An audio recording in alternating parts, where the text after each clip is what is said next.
For decades, the sky belonged to a single sound. It was the frantic, mechanical roar of the piston engine, a rhythmic thumping of metal cylinders fighting against gravity, a symphony of spinning propellers slicing through the air. Since the Wright brothers first lifted off the sands of Kitty Hawk, human flight had been defined by this physical limitation. To go faster, an aircraft needed a bigger engine. To carry a bigger engine, it needed larger wings, which in turn created more drag. By the late 1930s, aviation engineering had hit an invisible, impenetrable wall. Propeller tips were approaching the speed of sound, creating violent shockwaves that tore efficiency apart and threatened to rip aircraft wings from their frames. The greatest minds of the era knew that humanity was trapped in a golden cage of its own making. The piston engine had reached its absolute zenith, and if the barrier of speed was ever to be broken, the propeller itself had to die. Far from the grand, public spectacles of pre-war air shows, hidden inside quiet laboratories and secretive testing grounds, a silent revolution was brewing.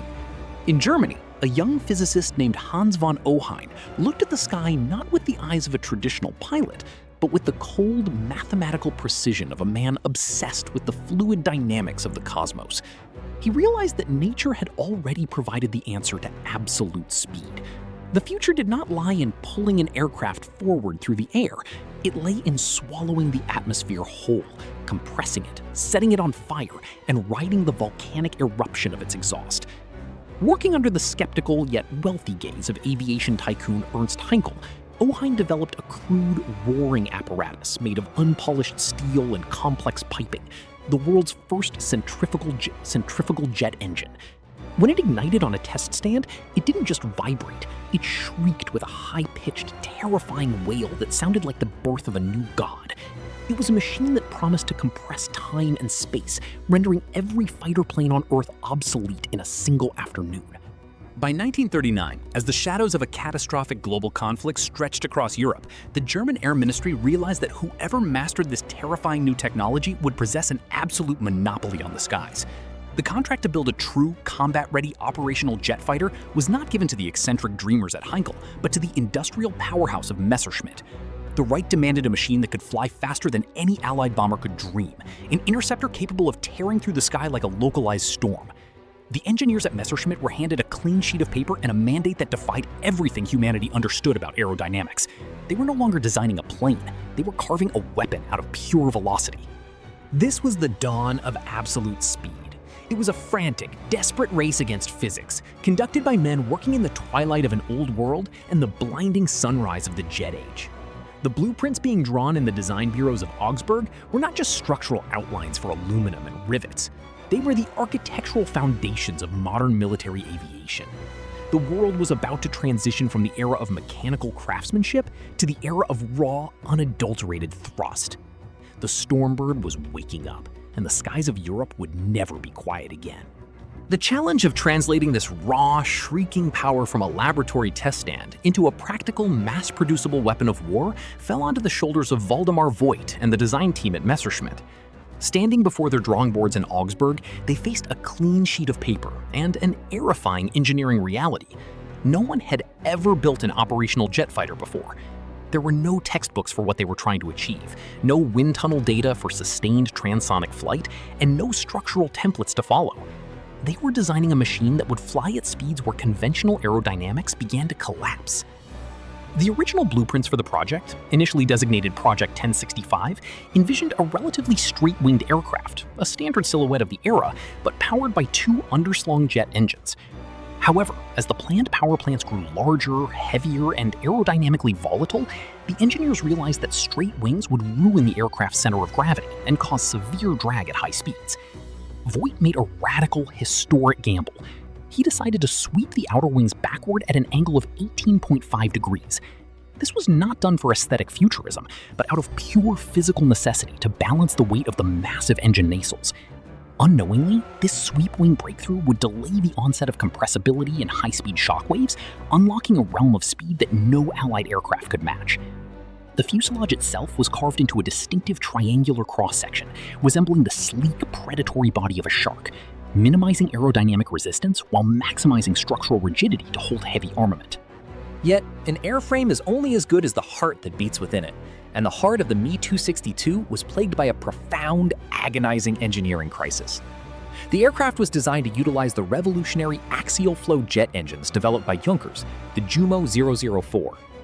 Unlike centrifugal engines, which sloshed air outward, the axial flow design compressed air in a straight line through successive rows of spinning blades. It was a vastly superior concept for high-speed flight, but it was a metallurgical nightmare.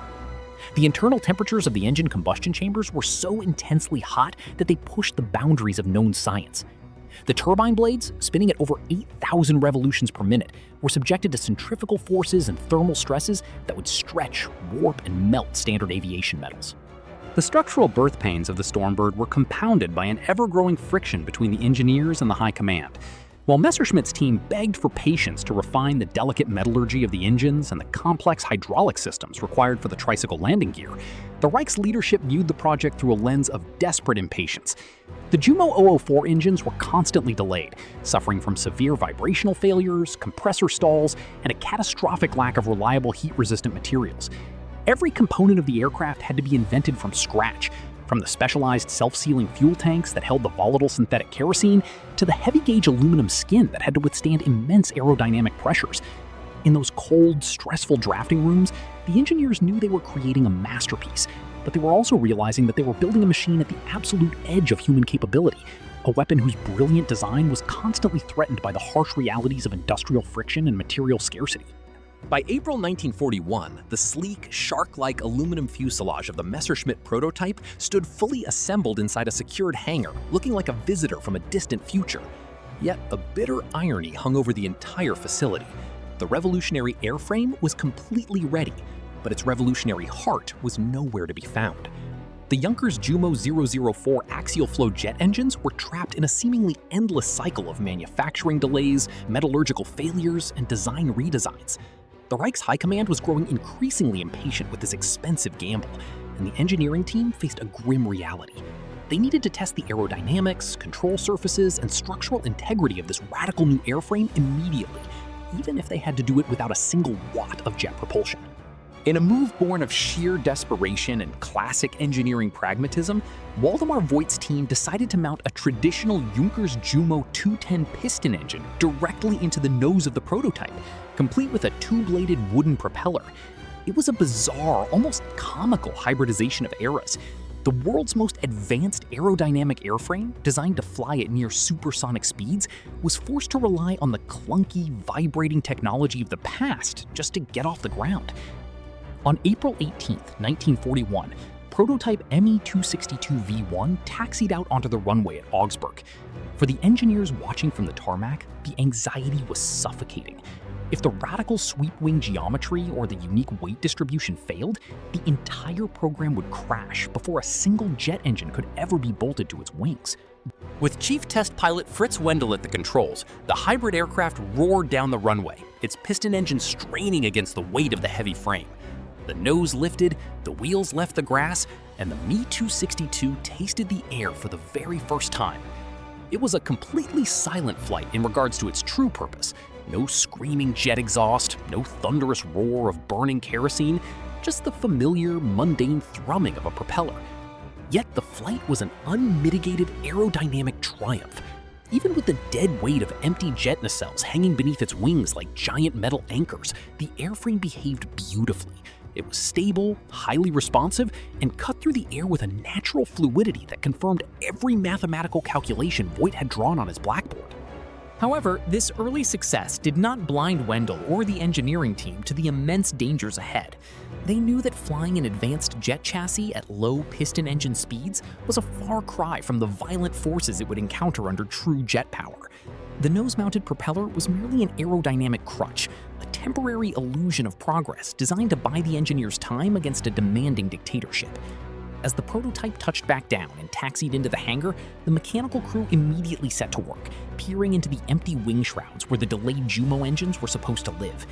The first milestone had been passed, but the true test, the ignition of fire in the sky, remained a terrifying unknown, waiting in the shadows of a rapidly escalating world war. By July 1942, the agonizing wait for the revolutionary power plants finally came to an end. Two functional Junkers Jumo 004 jet engines were delivered to the Messerschmitt testing grounds and bolted underneath the swept wings of the third prototype, the Me-262V3. However, the engineering team remained deeply anxious. The nose-mounted piston engine used in earlier tests was entirely removed, meaning this would be a flight of pure, unadulterated jet power. If the engines failed in midair, the pilot would have no backup propeller to pull him home. The stakes were absolute, and the atmosphere on the morning of July 18 at Leipheim Airfield was thick with a heavy collective silence. Chief Test Pilot Fritz Wendell climbed into the cockpit, buckled his leather harness, and began the complex ignition sequence. As the internal starters engaged, a low, ominous rumble vibrated through the concrete runway, quickly ascending into a deafening, piercing shriek that shattered the rural quiet. It was a sound completely alien to human warfare, a mechanical scream that signaled the sudden death of the piston era. Wendell released the brakes and pushed the throttles forward. The prototype accelerated, but as it gained speed down the runway, a terrifying aerodynamic crisis manifested. Because the aircraft still utilized a tailwheel landing gear configuration, the intense exhaust blast from the underslung engines was hitting the tarmac, creating an aerodynamic cushion that prevented the tail from lifting. Without the tail rising, the wings could not achieve the proper angle of attack to break gravity. The end of the runway was fast approaching, and the jet was trapped on the ground. In a split-second demonstration of pure piloting instinct, Wendell tapped the aircraft's brakes while traveling at nearly 200 kilometers per hour. It was a counterintuitive, highly dangerous gamble. The sudden braking action caused the heavy tail to violently swing upward into the airflow, instantly shifting the aircraft's aerodynamics. The wings gripped the air, and with a sudden, smooth surge of power, the Me-262 V3 lifted off the ground. The propeller had disappeared. There was nothing in front of the pilot but the open sky and an unobstructed view of the horizon. As Wendell climbed into the clouds, the true, breathtaking reality of jet propulsion revealed itself. The violent vibrations and rhythmic thumping that characterized every piston engine plane were completely absent. The flight was eerie in its smoothness, defined only by the constant high-pitched whistle of the turbines and an unprecedented, terrifying sensation of acceleration. The Stormbird was no longer a theoretical drawing or a compromised hybrid. It was alive, cutting through the sky at speeds that made the surrounding landscape blur in a way no human had ever experienced. Watching from below, the engineers stood in stunned awe as the silver shape shrank into the distance. Fire had been ignited in the sky, and in that singular, triumphant moment, the future of human conflict was altered forever.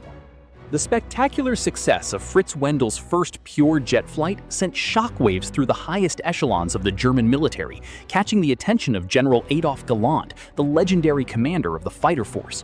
Galland was a brilliant tactician and a ruthless combat veteran who was growing increasingly desperate as he watched waves of Allied heavy bombers systematically pulverize the German homeland. He knew that conventional piston engine fighters were losing the war of attrition against the overwhelming industrial numbers of the Allies, and he was searching for a technological miracle to turn the tide. On May 22, 1943, Galland arrived at the Messerschmitt testing airfield, determined to pilot the radical new machine himself and evaluate its true military potential. Climbing into the cockpit of the Me-262 V4 prototype, Galland felt the immediate, jarring contrast between his familiar Focke-Wulf 190 and this sleek, shark-shaped jet. When the mechanics ignited the Jumo 004 engines, the piercing turbine shriek reverberated through his airframe, filling the cockpit with a tense, vibrating energy.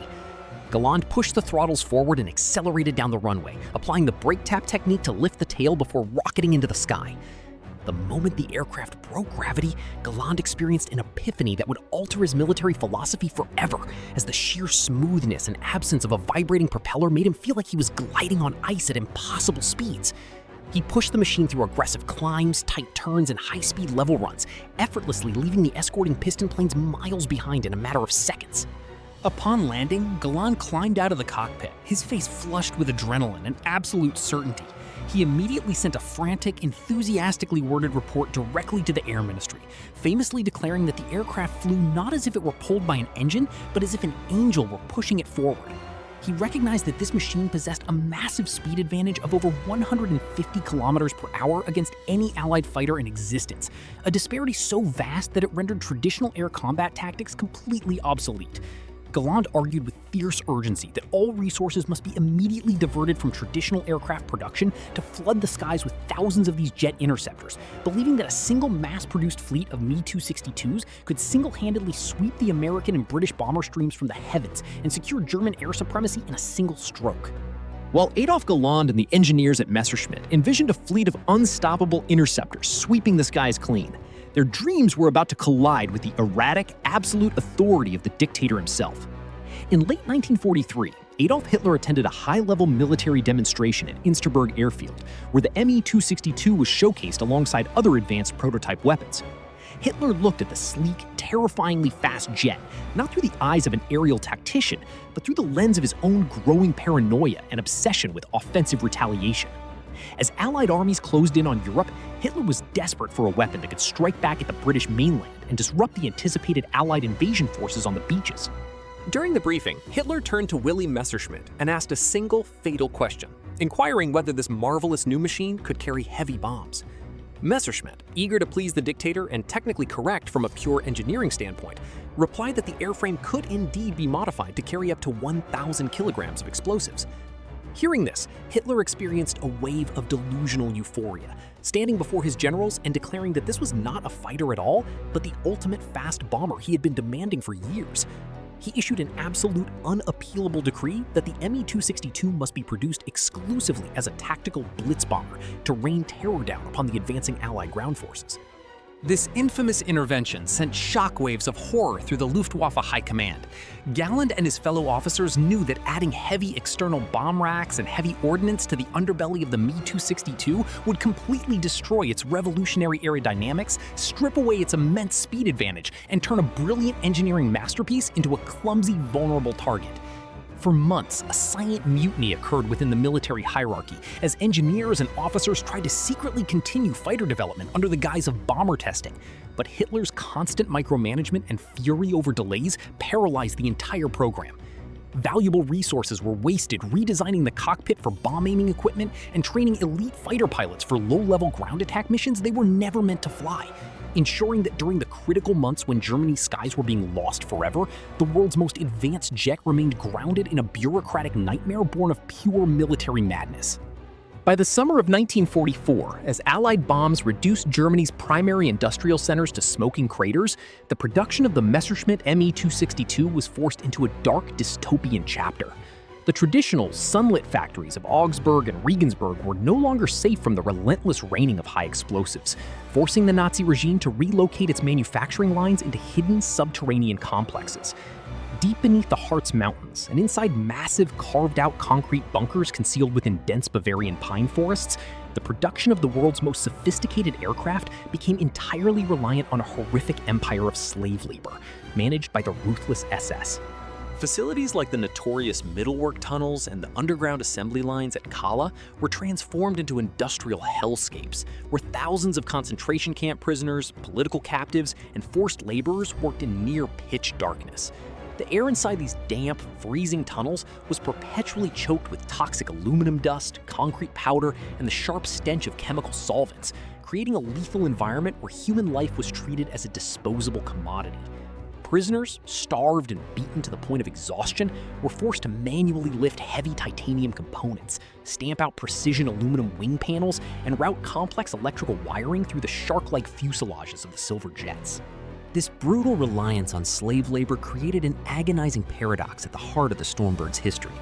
The engineers at Messerschmitt were demanding unprecedented precision to assemble a machine that operated at the absolute cutting edge of human physics, yet the hands forced to build it were suffering from severe physical trauma and malnutrition.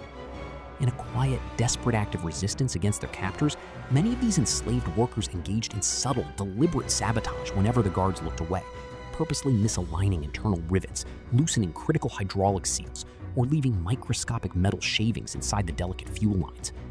As a result, the magnificent jet fighters that finally rolled out from the dark mouths of these hidden mountain tunnels were haunted by the suffering of their creators, carrying hidden internal flaws that would violently manifest the moment they were pushed to their limits in the skies above.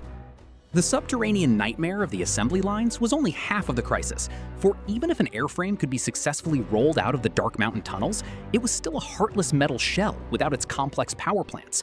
As the war entered its final, desperate year, the German industrial machine faced an absolute strangulation of its supply lines, resulting in a catastrophic shortage of the rare, strategic metals required for advanced aerospace engineering. The Junkers design team had originally engineered the Jumo 004 jet engine to rely heavily on nickel, cobalt, and chromium, which were essential for creating the specialized, heat-resistant steel alloys capable of withstanding the volcanic temperatures inside the turbine chambers. However, with the rich mines of the Balkans and Scandinavia cut off by the advancing Allied armies, Germany ran completely out of these critical materials, forcing the engineers at Dessau to make a tragic, highly volatile compromise in metallurgy.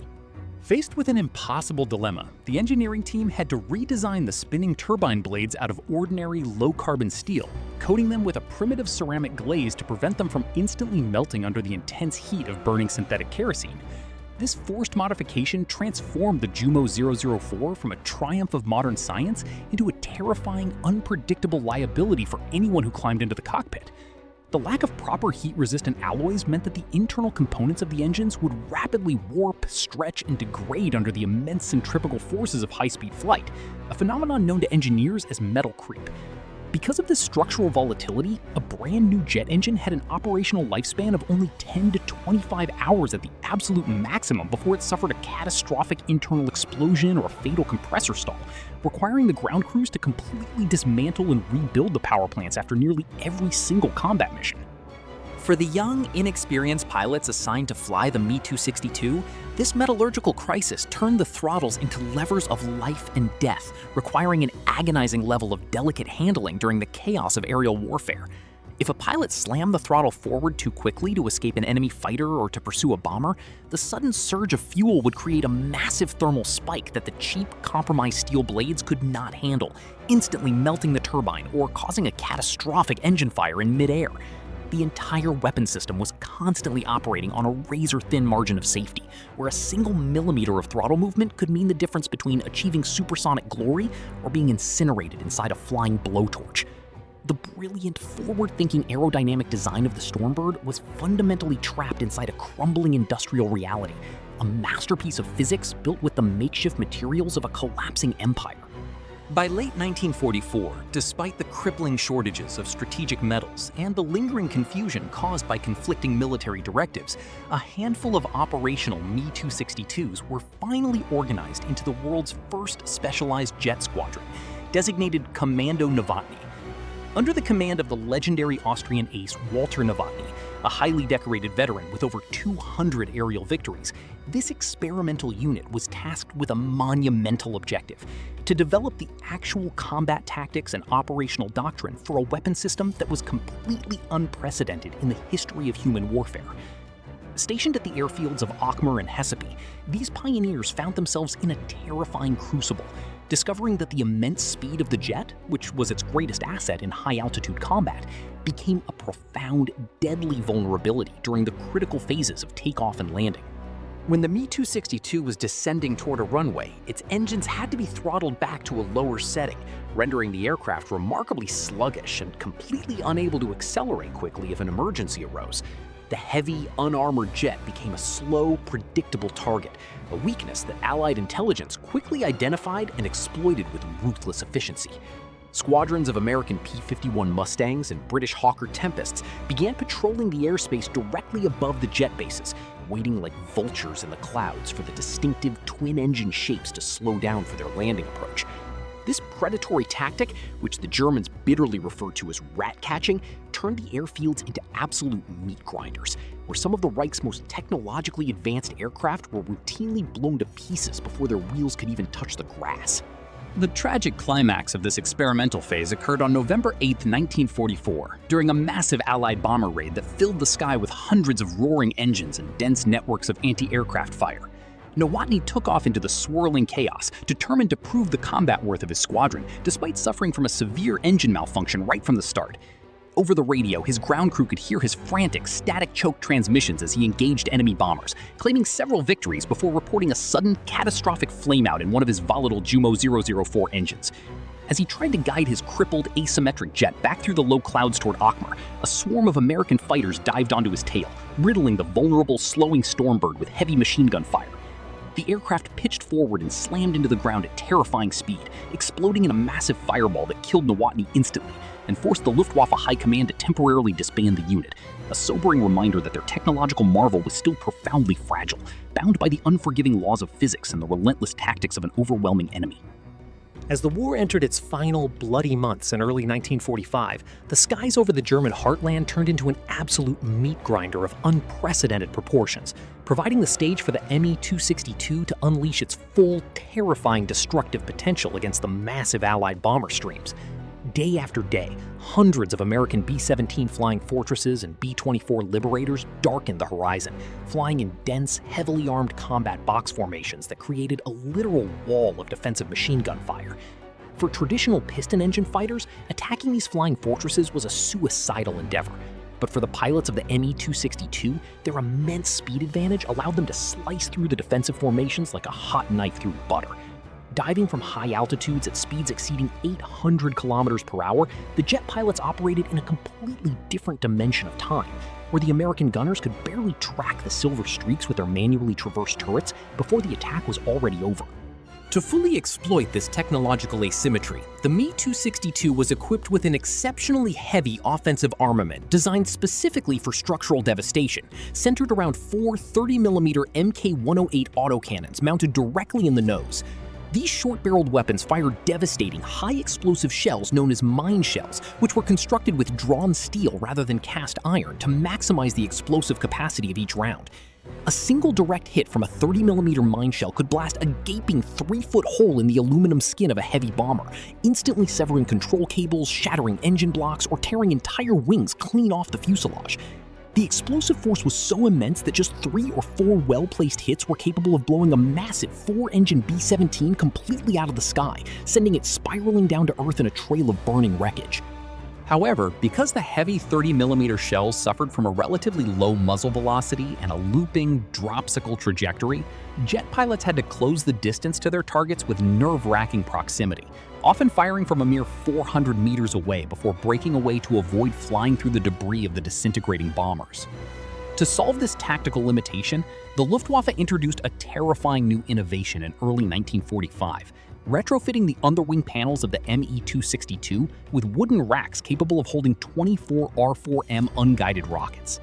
These spin-stabilized rockets, packed with powerful hexagen explosives, were designed to be fired in a single, massive salvo from a completely safe distance outside the range of the bomber's defensive guns, traveling along the exact same trajectory as the 30mm cannons. When a jet pilot unleashed an R-4M salvo into the center of an American combat box, the effect was akin to a shotgun blast tearing through a flock of birds, filling the sky with localized, catastrophic explosions that could annihilate multiple bombers simultaneously, creating an apocalyptic landscape of fire and falling metal that represented the violent peak of air combat in World War II.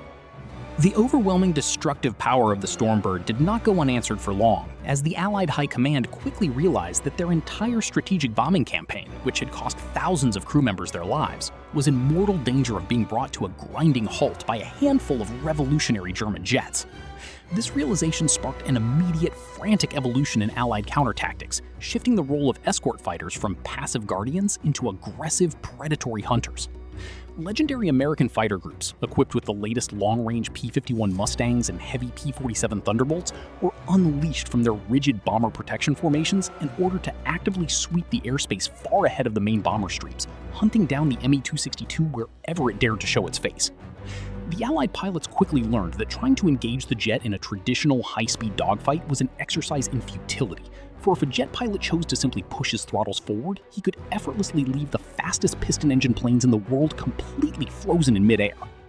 To defeat an enemy they could not catch in a straight race, the Allied aviators began to rely on raw tactical cunning, focusing their immense numerical superiority on the moments when the Me-262 was stripped of its speed advantage and transformed into a sluggish, vulnerable target. The British Royal Air Force, utilizing the exceptional low-altitude performance of the Napier Sabre-powered Hawker Tempest, pioneered a highly coordinated system of constant airfield blockades that came to be known as the rat-catching patrols. Flight after flight of Tempests and Mustangs would linger in the clouds directly over known jet bases like Rhine and Hopsten, maintaining a silent, watchful vigil over the concrete runways below. The moment a twin-engine jet silhouette appeared on the horizon, executing its wide, sweeping, and agonizingly slow landing approach, the Allied fighters would dive out of the sun like falcons, utilizing the kinetic energy of their descent to close the gap before the German pilot could even react. This predatory strategy turned the airspace around the jet bases into a terrifying, claustrophobic gauntlet, where German ground crews had to construct massive rings of heavy flak installations just to keep the Allied hunters at bay while their jets were trying to land. If an Me-262 pilot spotted a Mustang on his tail during his final approach, he faced a horrific dilemma. If he slammed the throttles forward to abort the landing, his unrefined Jumo 004 engines would likely suffer a catastrophic thermal explosion. But if he maintained his landing speed, he would be systematically torn to pieces by a hail of 50 caliber machine gun fire. Even when the jets were safely parked on the ground, they found no refuge, as Allied fighter bombers relentlessly strafed the hidden hangars, taxicabs, and fuel depots, ensuring that for every Stormbird the Allies shot down in the clouds, they destroyed 3 more on the ground. Winning the war not through technological superiority, but through the sheer, unyielding weight of numbers and the relentless exploitation of their enemies' fundamental vulnerabilities.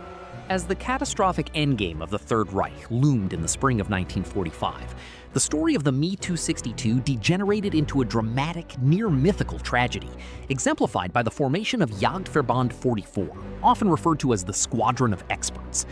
Adolf Galland, having been stripped of his command as general of the fighter force due to his constant vocal criticisms of Hitler's delusional aerial strategies, was granted a final bitter concession. He was allowed to form a single, independent jet unit composed entirely of Germany's most elite, highly decorated aces. Stationed at Brandenburg-Brest as Berlin burned on the horizon, this extraordinary squadron brought together men who collectively held thousands of aerial victories, including legendary figures like Johannes Steinhoff, Heinrich Baer, and Gerhard Barkhorn. It was a gathering of disgraced royalty, elite warriors who knew with absolute certainty that the war was irrevocably lost, yet chose to climb into the cockpits of the world's most advanced aircraft to fight a romantic, futile last stand for their mutual survival and the honor of their profession. The operational reality of JV-44 was an exercise in pure battlefield improvisation and chaotic luxury, where Knight's Cross winners worked alongside teenage mechanics to keep the temperamental Jumo 004 engines running amid constant artillery bombardment.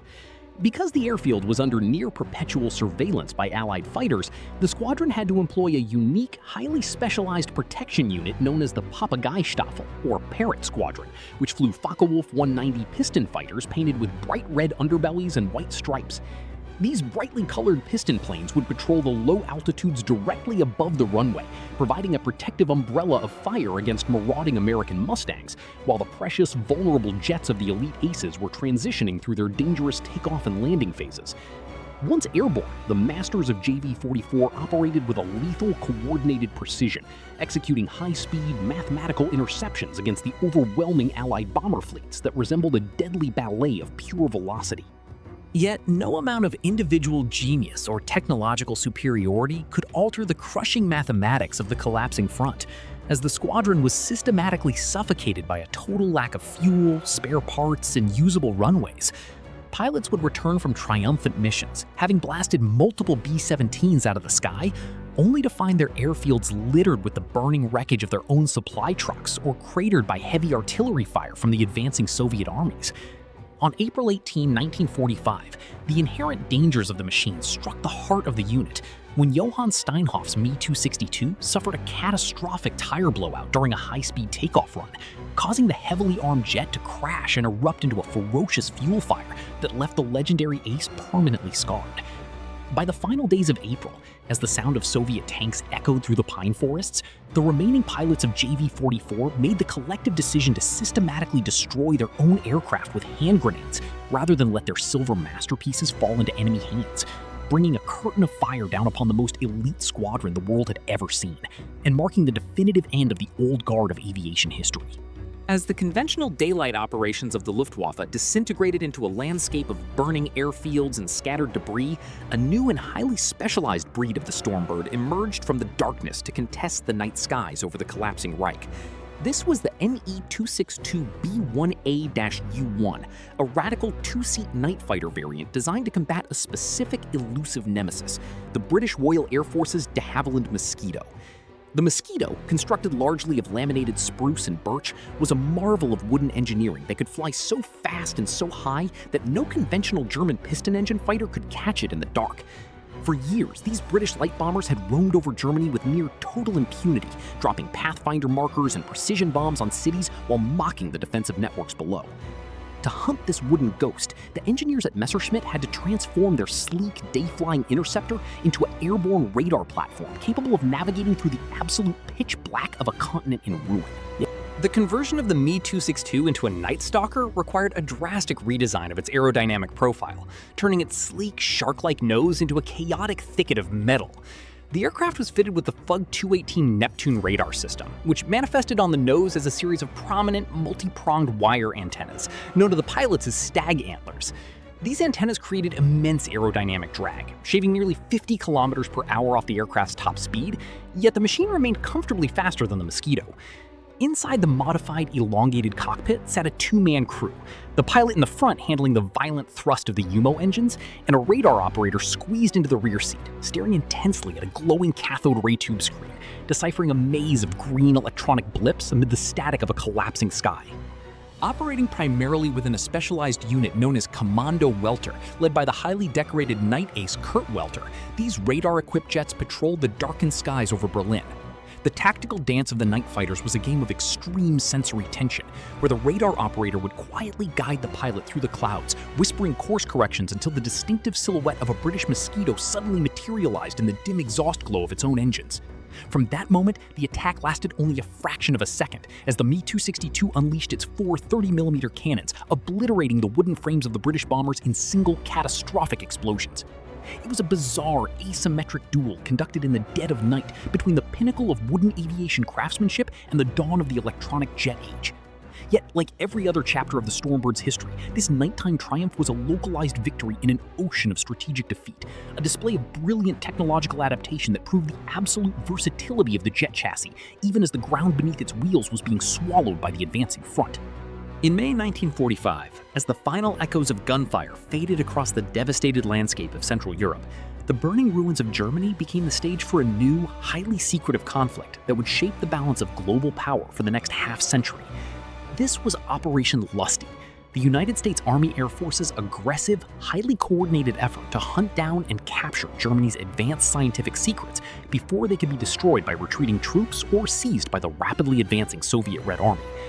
Led by the charismatic and relentless Colonel Harold E. Watson, a select group of American pilots, engineers, and intelligence officers, nicknamed Watson's Wizards, raced across the chaotic, refugee-choked roads of Bavaria and Saxony. Their primary, most coveted prize was the Messerschmitt Me-262, a machine that the Allied High Command recognized as a quantum leap in aviation technology, possessing secrets that could give an unimaginable strategic advantage to whichever nation unlocked them first. The race against the Soviet Union was a frantic, desperate game of geopolitical chess played across the smoking craters of abandoned Luftwaffe airfields, where hours or even minutes could mean the difference between a technology heading west to America or east to Moscow. Soviet intelligence units and specialized technical brigades were simultaneously sweeping through eastern Germany, scavenging the abandoned underground assembly lines at Kalle and the Junkers engine facilities at Dessau, desperately gathering blueprints, turbine blades, and any intact airframes they could find.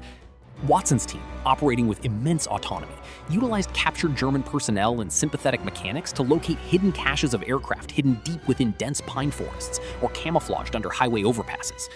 At airfields like Lechfeld and Melk, the Wizards discovered dozens of abandoned Stormbirds, some damaged by hand grenades, others immaculately preserved, waiting silently in the grass like sleeping mechanical predators. To extract these heavy, complex machines back to the safety of Allied-controlled territory, the American pilots had to perform a series of exceptionally dangerous, improvised flights, climbing into the unfamiliar cockpits of captured jets without any formal training manuals or safety briefings.